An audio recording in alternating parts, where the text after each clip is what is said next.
G'day all, welcome to another vlog. It's been a long time, don't matter much.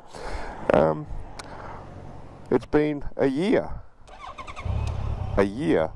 since we purchased this magnificent machine, and we've done 35,000 Ks or thereabouts, so come for a ride, I'll tell you all about it.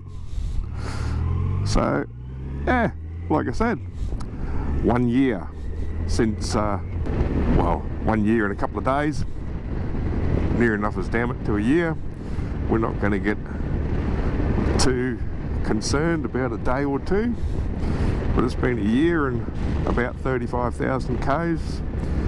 So what do I think of it?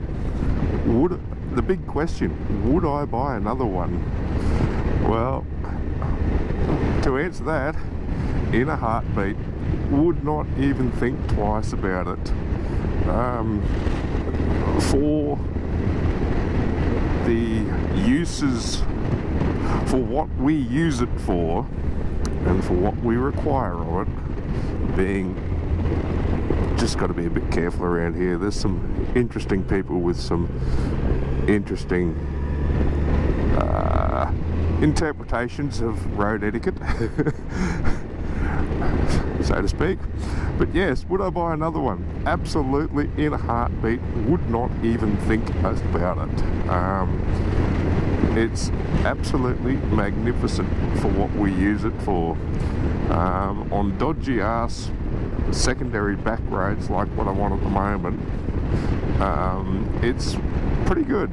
I would potentially consider a Super Tenere instead, but you know, that's a different style of machine again, but would also be incredibly useful for what we're using it for.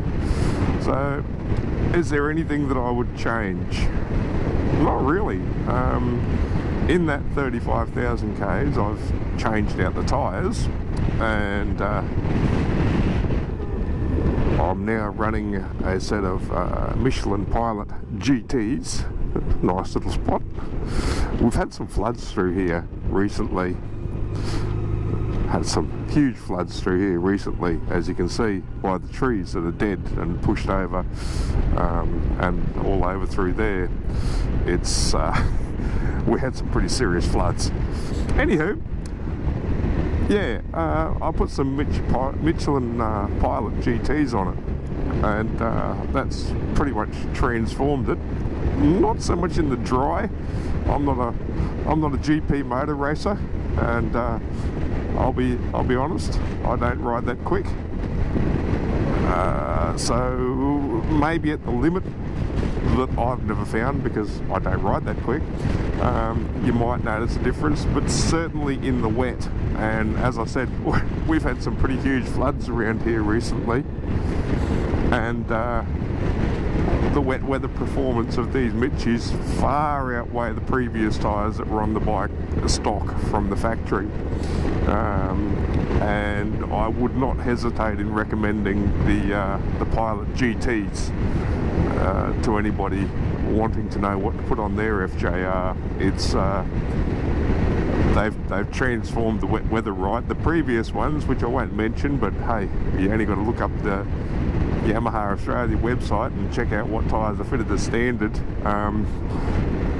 Dry weather, they were pretty good. Wet weather, boy howdy, you get 300 odd kilos sliding around in the wet weather, you know about it.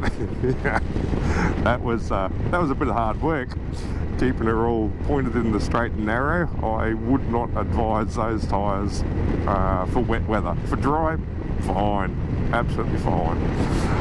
What else would I do? Look, honestly, the bike shows its age with some of the things that are fitted on it. Look, a prime example of that is the accessory power socket is the cigarette lighter style power socket, and there is not a USB to be found on it. We all know that, you know, the vast majority of navigational aids and phones, etc., all run USB cords, leads. and it would just be so much easier if that was what was fitted.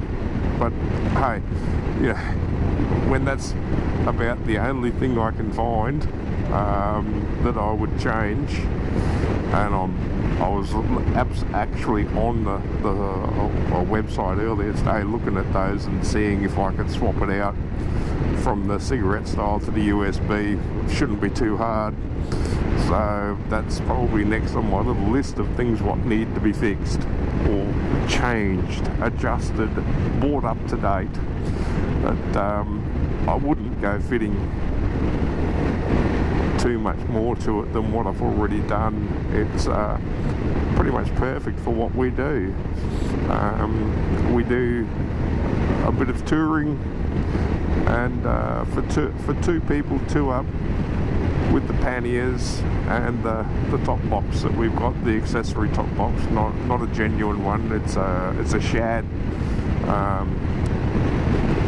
top box that we've got fitted. It works a treat. We can fit both helmets in it if we need to at a pinch. This road is really chopped up after all the floods. Nice area to live out here, so I've been told. But yeah, so there's your answer. For those that are wondering, yes, I would buy one again. Not a problem. Would not even think twice about it. It's just so competent on rough as guts roads like this, that are bumpy, a bit chopped up. It's superb. It's not an adventure bike, you know. It's not an outright sports bike. It'll go quick if you want it to, and it'll give some younger blokes on their bikes a bit of give them something to think about. But you know, you're not going to win a race. It wasn't designed to win a race.